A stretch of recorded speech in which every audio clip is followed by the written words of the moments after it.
Nama aslimu? Samuel Christian. Samuel Christian. Berarti kau dulu beragama Kristen. Nasrani, Bang. Sekarang kau udah mualaf. Protestan. Dia mualaf. Oh, kau dulu Protestan ya? Ya. Sekarang mualaf dia, guys. Mualaf di tahun Mualaf.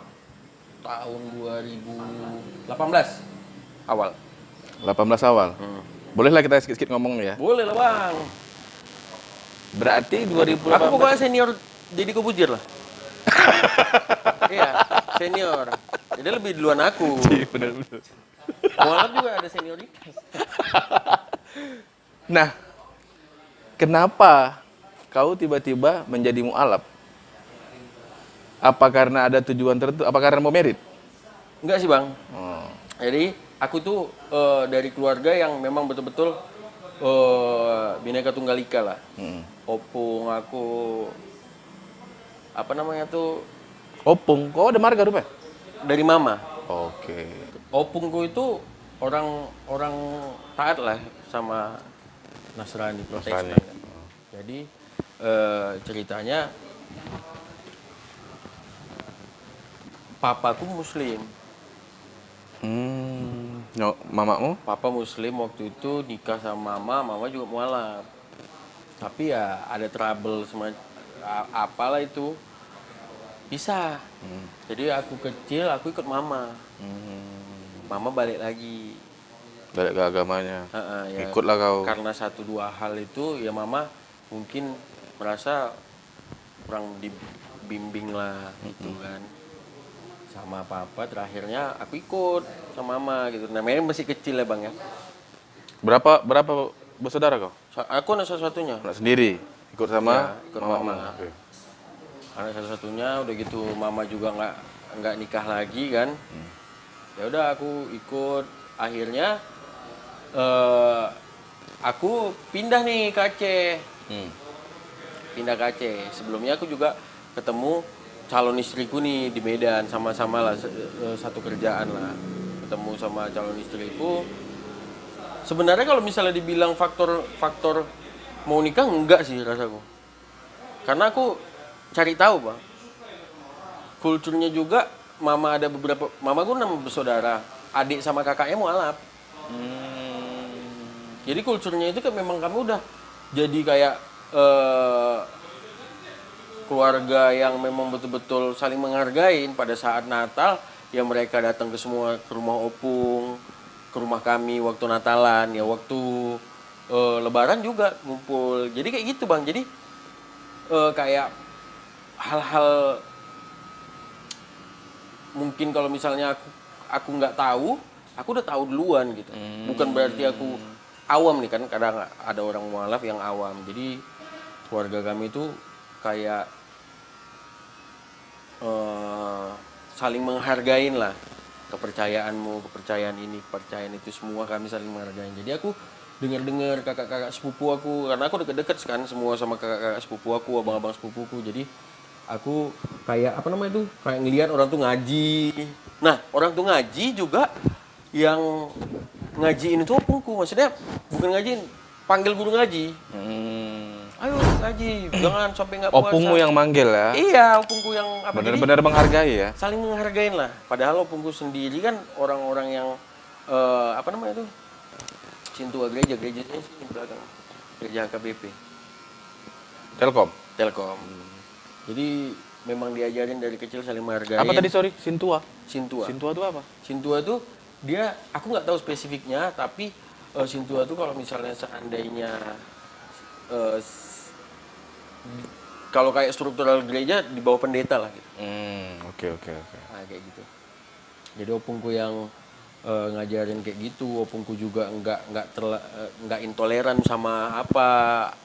Jadi aku ngelihat dari kecil tuh, memang kayak gini ya, bukan berarti aku bukan berarti aku ngambil alasan untuk aku mualaf kayak gitu, tapi aku lebih menghargain. Dan aku berkawan juga di Binjai ini dimanapun sama yang campur gitu, nggak terkhusus Nasrani aja, nggak terkhusus Islam aja, ya campur gitu, campur sama-sama. Kau tidak mengkotak-kotakkan ya? Nggak mengkotak-kotakan, sama sekali nggak mengkotak-kotakan.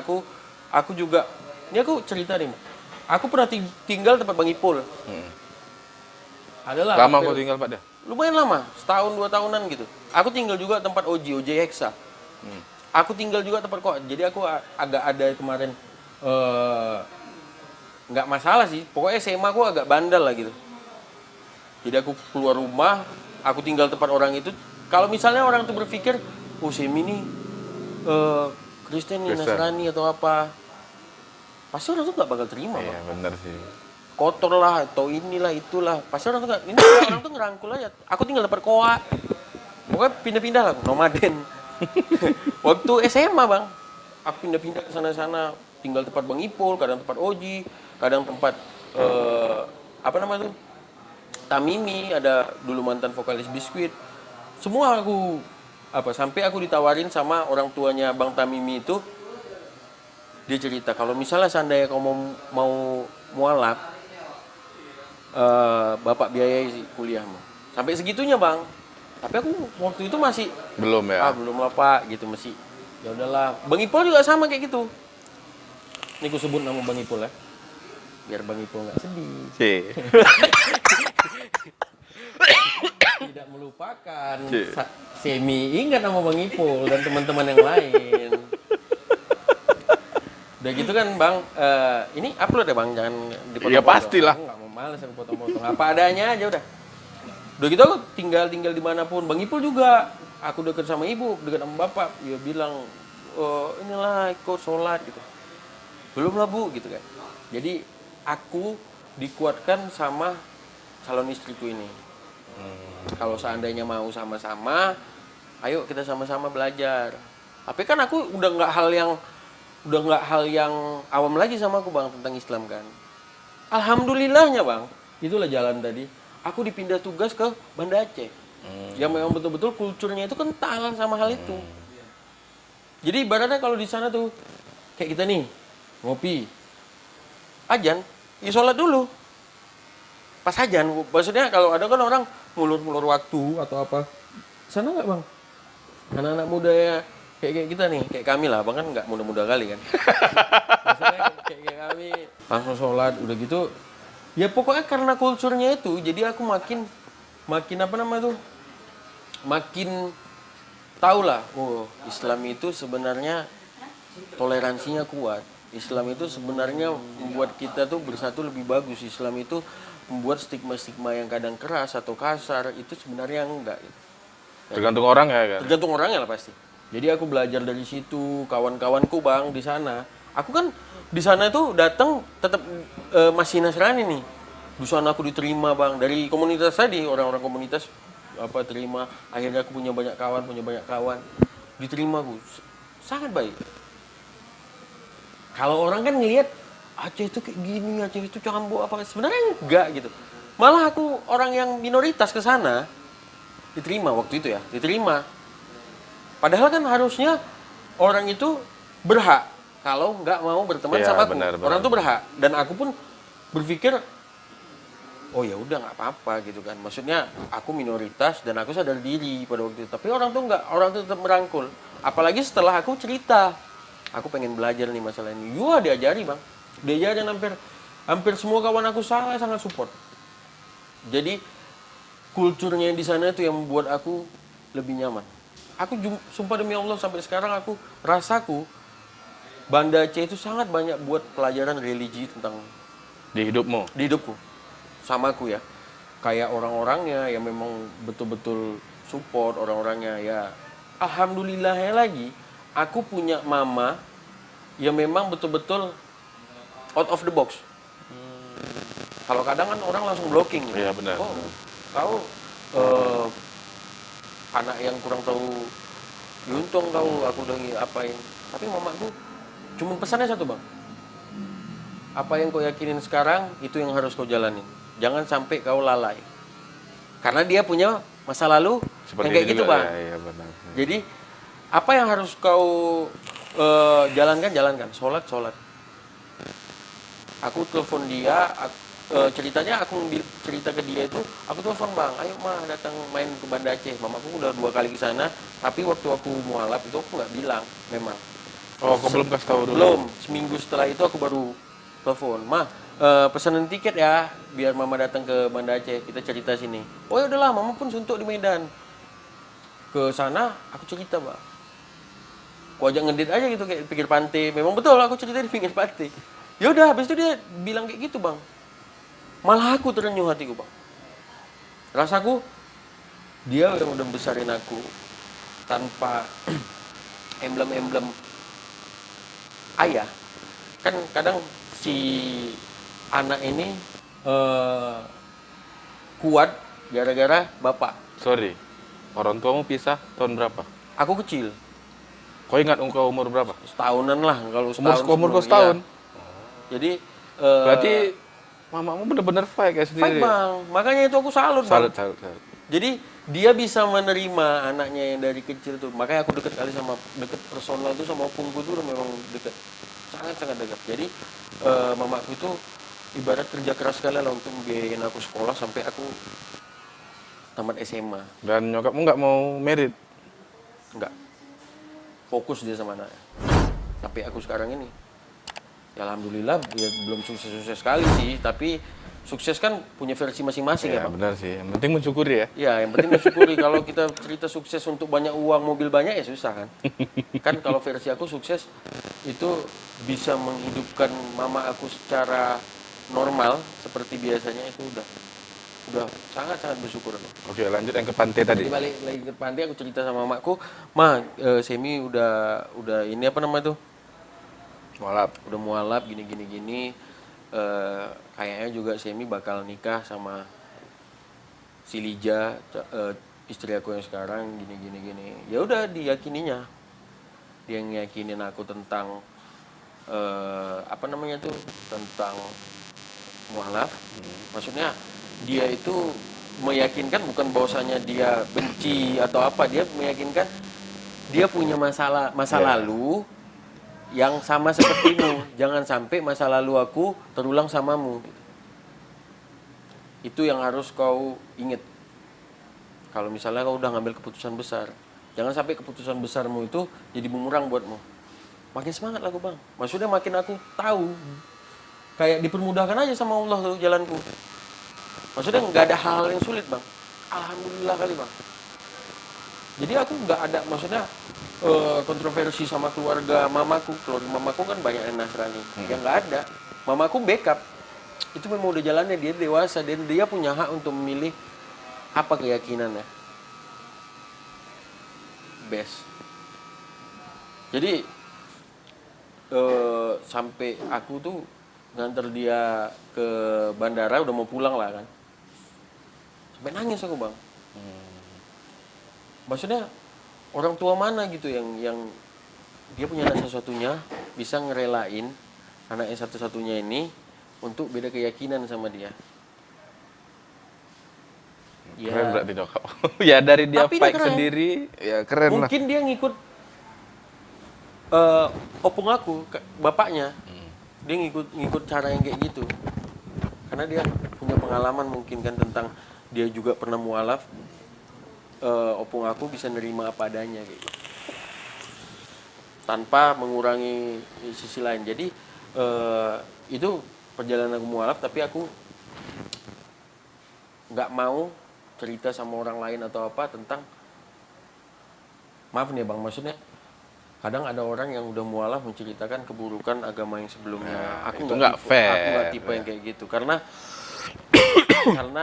semua yang diajarin di sebelumnya juga baik buat aku. Kalau misalnya aku nggak baik, aku nggak bisa memilih dengan pikiran terbuka. Ya dengan baik hati lagi yang terbuka. itu sebenarnya dari orangnya sebenarnya sih ya kan. Bukan Iya, dari dari bukan orangnya. dari keyakinannya atau ajarannya ya kan. Karena kan sebenarnya masalah keyakinan ini sensitif, Bang. Kalau misalnya kita bahas, jadi terlihatnya, oh orang ini pro itu. Sebenarnya enggak. Kalau kayak aku pernah minoritas juga, aku ngerasain. Minoritas studi ini, minoritas. Jadi karena aku pernah jadi minoritas, jadi aku ngerti untuk menghargai orang lain. Lebih mengerti lah. Karena masalah-masalah agama atau apapun yang kita bahas, itu masalah sensitif. Misalnya contoh, kok kayak gini. Bisa aja buat nyampe ke kita tuh negatif atau positif. Kalau misalnya kita positif, ya udah terserah. Tapi kalau negatif apa nggak jadi perdebatan atau konflik kan. Iya bener sih. Jadi itulah yang banyak dibilang-bilang orang. Ya udah, yang penting istiqomah, tetap belajar, tetap apa. Setahun setelah itu baru aku nikah. Setahun pemualaf. Ya, jadi aku banyak belajar di sana, banyak belajar sholat, banyak belajar. Tapi ya itu tadi ada beberapa yang memang masih belum, kayak ngaji aku memang belum. Tapi ya istri aku support terus lah. Istri aku support terus tentang hal-hal itu, diingatin sholat. Alhamdulillahnya. Bacaan sholat kau udah tahu semua? Alhamdulillah udah sholat. Jadi aku ada orang yang bilang jangan terlalu ini ya, jangan terlalu itu. Ya enggak. Aku belajar dulu yang kewajibannya aja dulu, kayak puasa, sholat 5 waktu. Insya Allah aku bisa fokus lah di situ gitu. Sampai sekarang ini bukan karena aku di Aceh aku sholat ya, pas waktu aku pindah Medan nggak sholat, tapi alhamdulillah aku tetap ngejalanin gitu. Nah, sewaktu kau setelah jadi mualaf, ada perbedaan yang besar nggak yang terjadi dalam hidupmu? Ada. Jadi kalau dulu aku ke gereja tiap hari Minggu, tenang hatiku, lebih tenang. Kita ada masalah, kita kayak berdoa, ya doa tiap hari memang, tapi kan kita di dalam gereja itu kan ibaratnya kita mengeluarkanlah cerita kita, karena kan kalau cerita sama manusia diceritain dong bang sama orang lain. Oh, iya sih. Kalau sama Tuhan kan nggak mungkin Tuhan ceritain, kan nggak mungkin Tuhan julid kan. Kalau kita itu, nah aku seminggu itu habis itu tenang. Tapi kalau aku sholat 5 waktu dan aku wudhu, ini demi Allah nih bang, aku nggak cerita apa, aku lebih tenang bang. Jadi apapun masalah aku sholat, setelah sholat Langsung tenang ya? langsung tenang. Nah itu perbedaan. Itu yang perbedaan yang sangat ini. Ya ibaratnya kan kalau misalnya kita sholat itu kan kita juga doa meminta agar lebih bagus, Iya, agar lebih apa ya, akhirnya terjawab gitu. Banyak hal-hal yang kayak ya masalah-masalah aku lah yang lebih dipermudah lah sekarang. Bukan berarti aku mau mudah-mudah aja ya, maksudnya apa namanya tuh, bukan mau enaknya aja, tapi ya aku ngalamin setelah itu aku lebih secara personal aku lebih apa ya, lebih soft lah. Kalau dulu aku kan lebih agak wah gini barbar gitu bang. Iya, Brutal jujur lah ya. aku lebih brutal. Tapi kalau sekarang aku udahlah, nggak aku lagi lah itu gitu. Tapi bukan aku bilang Emi yang sekarang bukan yang dulu ya, bukan. Tetap ada karakter aku, tapi aku lebih soft untuk semua masalah. Rasaku tinggal kita serahkan sama pencipta, pasti masalahnya selesai. Itulah. Jadi banyaklah bang hal-hal yang baru sama aku. Makin aku mualaf makin dirangkul bang. Di sana tuh lagi kulturnya. Jadi aku cerita sedikit, kasih zakat nih bang, zakat fitrah di masjid di sana. Kau penerima zakat? Enggak, aku ngasih pertama. Oh, kau zakat? Waktu aku lebaranan di sana kan. Kau zakat fitrah? Lalu aku ngasih zakat fitrah. 2 harinya bang, Keplingnya datang. Dibalikin uangnya bang, malah lebih besar. Rupanya zakat mualaf ada lagi. Iya. Wih, aku nggak ya. Menerima. Sangat-sangat, maksudnya, wah aku dirangkul nih gitu. Aku memang apa namanya itu? Salah satu orang yang lumayan beruntung ini untuk ngambil tempat aku mualaf di sini. Jadi orang itu ngerangkul bang. Ini aku cerita lagi bang. Di sana aku nggak ada ngeluarin sepeser pun untuk aku mualaf. Cuma ditanya sama kawan aku yang di sana, Sam, mualafnya mau kapan? Aku bilang waktu aku ulang tahun, 6 Januari. Jadi kayak ribon. Bener-bener bayi. Bener-bener bayi lagi kan, memang iya kan. Jadi ini bang, oh yaudah diurusin bang. Jadi ada salah satu tempat kopi aku di sana, Kubra. Itu tempat Kubra. Kopi terkenal kali lah di Banda Aceh. Ngasih kopi bang. Dua teko lah kita bilang di sini, 2 teko untuk acara di Munasah itu. Sangkin padahal Kubra itu jarang ada orang, maksudnya jarang peduli sama orang. Kadang orang nge-game di situ diusir kok, sana nggak boleh sini main game, sini cuma khusus untuk ngopi. Iya bang, di sana tuh nggak ada wifi, di sana tuh nggak ada TV. Ngopi sampai jam 6 sore dari mulai habis subuh. Sholat subuh itu ngumpul bawa bapak, habis itu anak-anak muda sampai 6 sore. Jadi ibaratnya prinsipnya tuh ada gitu. Kalau di sana kan kopi 24 jam bang. Aku berani nggak kopi memang the best sekali bang. Tanya Wak nih, ini Wak, the best sekali bang. Jadi dia ngasih bang. Kan suatu apresiasi sama kita.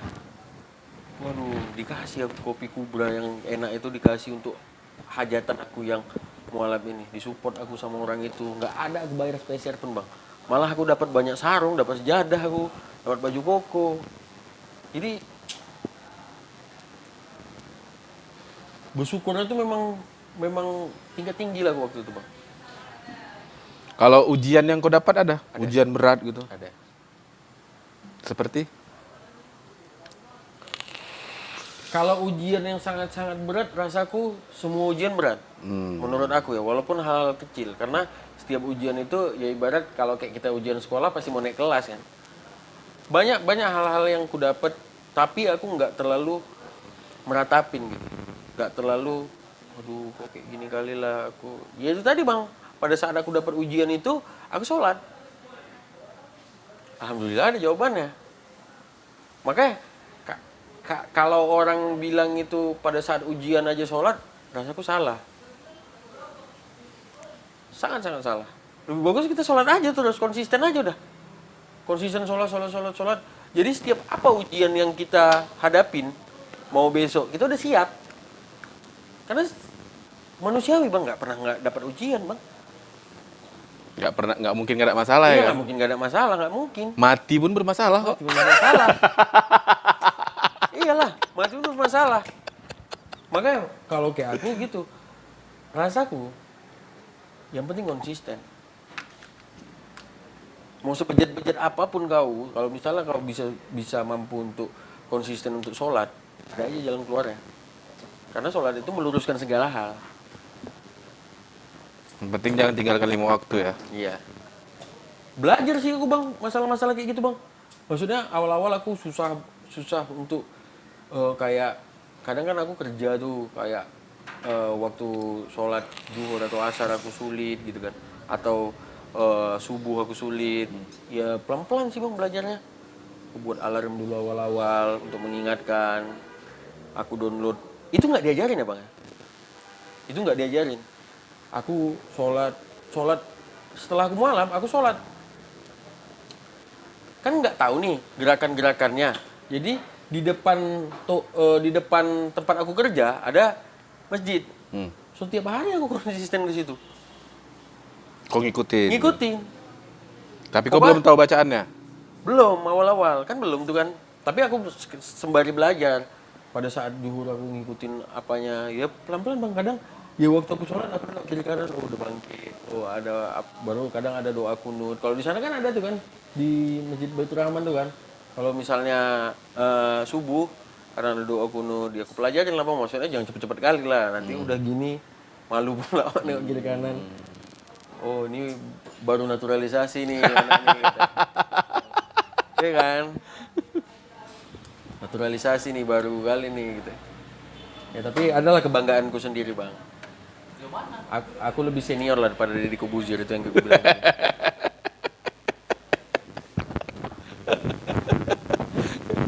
Ya keren lah.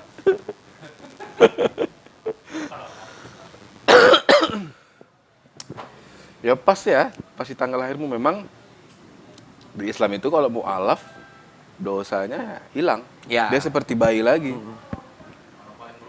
Iya orang paling beruntung. Banyak kayak gitu bang, banyak pokoknya support. Orang dari Binjai bang, datang. Si Robi, Robi Eksa, Oji Eksa datang. Datang ke Aceh? Gogon. Iya datang ke Aceh? Gogon, udah gitu. Gogon mana nih? Gogon Eksa lah. Oh, adik Anda. Dari Anda, udah gitu. Siapa nama aslinya? Rido. Ah ya Rido. Dian kalau Iya, di Dian. rumahnya. Si Tari banyak datang ke sana untuk support aku pas sekolah itu. Kayak gitu orang tuh. Orang tuh pun ya kayak ada yang ditunggu-tunggu. Jamie tiba-tiba mualaf seneng. Jadi kayak bapaknya Oji almarhum, mamanya Oji telepon, "Pak, selamat ya Bang Bram Sukomar," sampai orang-orang sana video call, "Saya selamat ya orang-orang sini." Kayak kawan-kawan yang nggak terduga pun tiba-tiba kayak aku dulu cerita aja gue nih, ada masalah sama Tamimi, aku ceritain ya masalah anak-anak muda lah, masalah-masalah nggak cocok, salah paham gitu. Tiba-tiba setelah 2 tahunan kami nggak omongan, nggak cakapan, dia di Pekanbaru, aku di Aceh, dia telepon, "Waduh, aku senang dengar kau yang tadi bapaknya nawarin aku kalau misalnya mau jadi anak angkatku itu." Dia telepon, "Oh seneng nih gitu sama bapak," karena orang tuh stay Pekanbaru sekarang kan. "Seneng nih gitu sama bapak dengerin. Aku minta maaf ya, aku juga ya Jo, kalau aku salah." Ya itu rasaku bersyukur aku, misalnya gara-gara itu bisa kami baikan gitu. Banyaklah support-support, Banyak hikmahnya. banyak. Orang senang semua dengernya. Ya aku aja dengar ya. Seneng walaupun dengar sekarang. Iya, dengar sekarang.